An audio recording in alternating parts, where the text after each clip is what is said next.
संसदेमध्ये महिला आरक्षण विधेयक नामंजूर झाल्यामुळं भाजपचा पराभव झाला नाही, तर भारताची मान खाली झुकलेली आहे.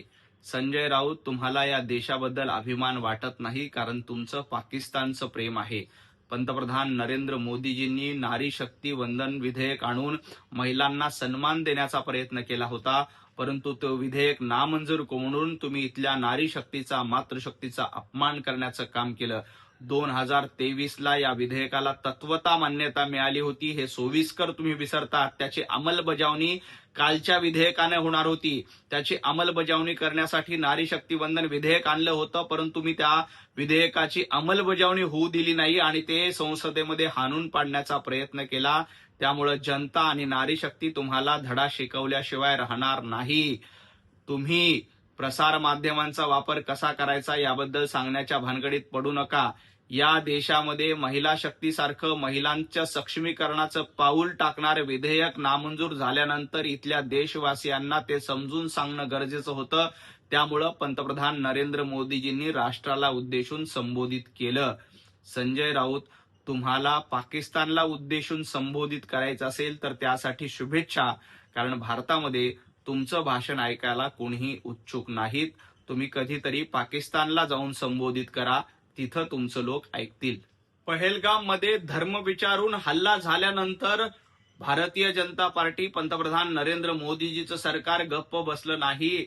पहेलगाम मधल्या एका दहशतवाद्याला निवडून यमसदनी पाठवण्याचं काम कोणी केलं असेल तर आपल्या सैनिकांनी केलं, केंद्र सरकारने केलंय. पहेलगाम मधल्या एकाही दहशतवाद्याला सोडलं नाही. ऑपरेशन महादेवच्या माध्यमातून सगळ्या दहशतवाद्यांना कंठस्नान घातलं.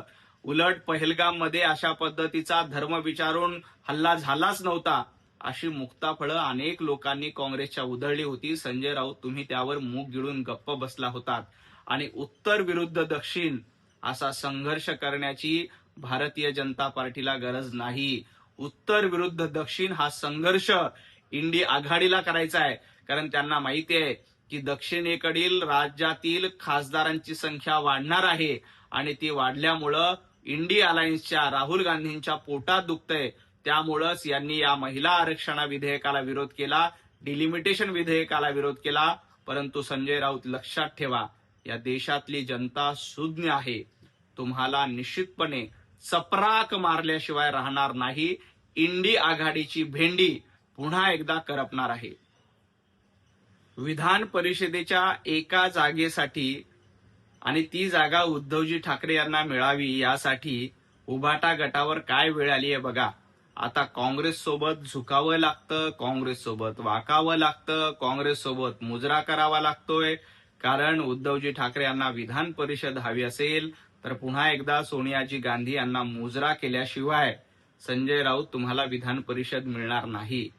त्यामुळे विधान परिषदेच्या निवडणूक उद्धवजी ठाकरे यांना परत एकदा आमदार म्हणून जायचं असेल तर काँग्रेसच्या सगळ्या अटी मान्य कराव्या लागणार आहेत. उद्धवजी ठाकरे, आपल्या पक्षाची काय अवस्था झाली याचा विचार करा. एक काळ असा होता, हा पक्ष स्वाभिमानी म्हणून ओळखला जायचा, परंतु आपला स्वाभिमान सत्तेसाठी गहाण ठेवण्याचं काम संजय राऊत तुमच्या पक्षाने केलंय.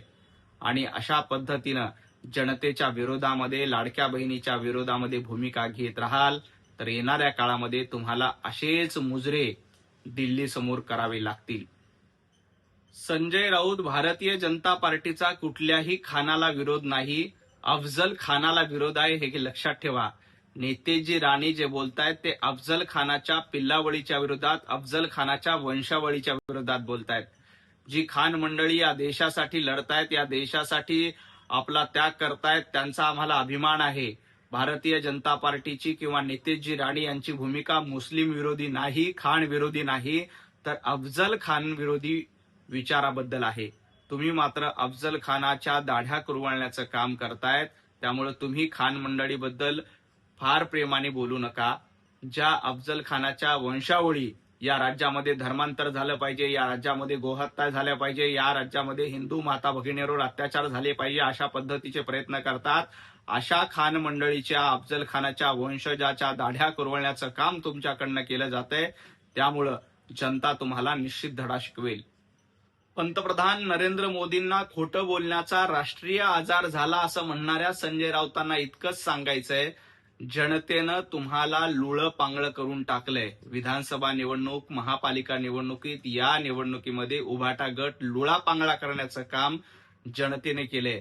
आणि पंतप्रधान नरेंद्र मोदीजी यांना राष्ट्रीय आजार नाही, तर या राष्ट्राचे आधार आहेत. आणि या राष्ट्राचे आधार म्हणून या देशाला पुढे घेऊन जाण्याचं काम पंतप्रधान नरेंद्र मोदीजींच्या नेतृत्वात झालंय. आणि तुम्हाला आजारी करण्याचं काम जनतेनं केलंय. त्यामुळं पंतप्रधान नरेंद्र मोदीजी आजारी नाहीत, तर या देशाचे आधारस्तंभ आहेत, हे लक्षात ठेवा. त्यामुळंच ते 3 वेळेला जनतेमधून निवडून येऊन पंतप्रधान झाले. गेल्या 50 वर्षापासून देशाच्या राजकारणात देशाचा झेंडा उंच ठेवण्याचं काम त्यांच्या नेतृत्वात केलं जातंय. पंतप्रधान नरेंद्र मोदीजींनी आपल्या भाषणामध्ये काँग्रेसचं नाव किती वेळा घेतलं हे मोजत बसण्यापेक्षा आपल्या पक्षाची झालेली दारुण अवस्था बघत बसला असता तर जरा जास्त फायदा झाला असता. किमान उभाटा गट महाराष्ट्रामध्ये वाढला तरी असता. आणि अनेक राज्यातून काँग्रेसला मुक्त करण्याचं काम या देशातल्या नागरिकांनी, त्या राज्यातल्या नागरिकांनी केलेलं आहे, मतदारांनी केलंय. आणि काँग्रेसचं भवितव्य काय आहे हे सांगण्याच्या भानगडीमध्ये संजू बाबा राऊत तुम्ही पडू नका. काँग्रेसला या देशामध्ये किंमत नाही. जनतेने दाखवून दिलेलं आहे की काँग्रेसचं अस्तित्व आता संपत आलेलं आहे. आणि राहिला प्रश्न लोकसभेमध्ये खासदार का वाढवले जातात हे संजय राऊत तुम्ही विचारतायत, तर लोकसभेमध्ये जेवढी लोकसंख्या असते त्याच्यानुसार खासदारांचं प्रतिनिधित्व असलं पाहिजे. दक्षिणेकडील राज्यामध्ये मोठ्या प्रमाणात खासदारांची संख्या वाढणार होती. तुम्ही त्याला विरोध का केला याचं आधी उत्तर द्या. दक्षिणेमध्ये 50% पर्यंत खासदारांची संख्या वाढणार होती. मग त्या राज्यांचं नुकसान संजय राऊत, इंडिया आघाडी आणि काँग्रेसच्या माध्यमातून केलंय, त्याला उत्तर तुम्ही देणार आहात का? त्याबद्दल मूग गिळून गप्प आहात. हिंमत असेल तर आधी त्या दक्षिणेतल्या राज्यांना तोंड दाखवा, त्यांच्या प्रश्नांची उत्तरं द्या आणि मग बोंबाबोंब करायला सुरुवात करा. देशात नरेंद्र मोदीजी फेल आणि महाराष्ट्रामध्ये देवेंद्रजी फेल अशा पद्धतीची मुक्ताफळं उधळण्याचं काम संजय राऊत करतायत. संजय राऊत ना मोदीजी फेल आहेत ना देवेंद्रजी फेल आहेत. त्यांनी तुमचा झेल घेऊन विकेट काढण्याचं काम केलेलं आहे. विधानसभेच्या निवडणुकीला तुमचा झेल घेतला, तुमची विकेट काढली आणि तुम्हाला पेव्हिलियनमध्ये म्हणजे घरामध्ये बसवलं. महापालिकेच्या निवडणुकीमध्ये तर तुम्हाला भोपळा देखील फोडता आला नाही. तुमचा झेल घेऊन विकेट घेतली आहे.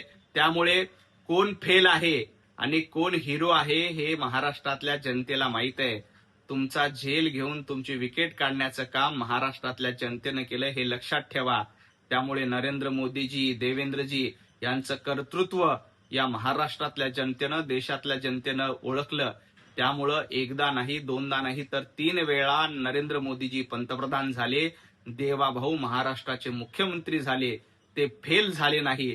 उलट तुमची झेल घेऊन विकेट काढण्याचं काम महाराष्ट्रातल्या जनतेनं विधानसभेला केलं, महापालिकेला केलं, जिल्हा परिषदेला केलं. हिंदू खतरे में कुठे आहे असा सवाल संजय राऊत विचारतात आणि त्यावेळेला शिवसेना रस्त्यावर उतरली हे सांगतायत. अहो संजय राऊत, वंदनीय हिंदू हृदय सम्राट बाळासाहेब ठाकरे यांचे विचार सोडण्याचं काम तर तुम्ही केलंय.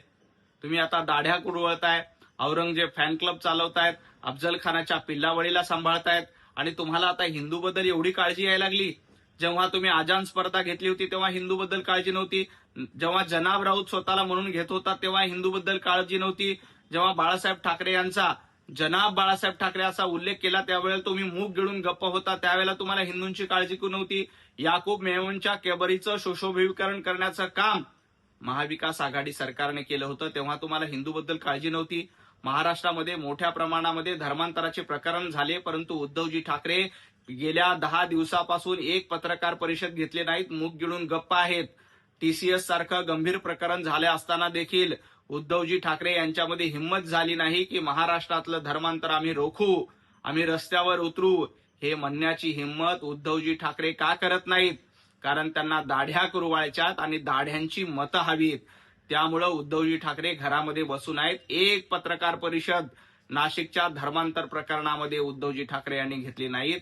तुम्हाला दाढ्या कुरवळून दाढ्यांची मतं मिळवायची आहेत. हा तुमचा अजेंडा पुन्हा एकदा जनतेला समोर आलेला आहे.